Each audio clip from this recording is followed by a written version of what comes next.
Le musée des beaux-arts Carnegie abritait depuis de nombreuses années le portrait de la célèbre duchesse Isabelle de Médicis. Et personne ne doutait que c'était bien elle qui était représentée sur la toile. Pourquoi le ferait-on?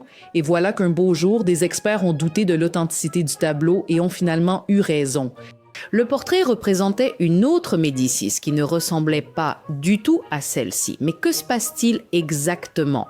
Il s'avère que les gens de l'époque victorienne, lorsqu'ils pensaient que le portrait représentait une personne pas très belle, ils le repeignaient simplement.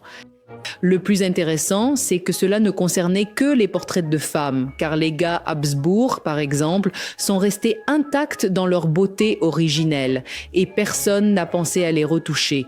Mais revenons à Isabelle. Apparemment, à la fin du 19e siècle, un artiste a décidé de rendre le vieux portrait d'Isabelle plus moderne, dans l'esprit de l'époque victorienne.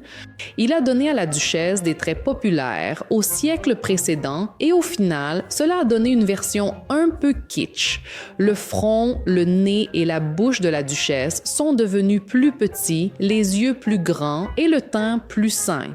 En somme, la femme n'est pas assez belle pour ravir les yeux de quelqu'un.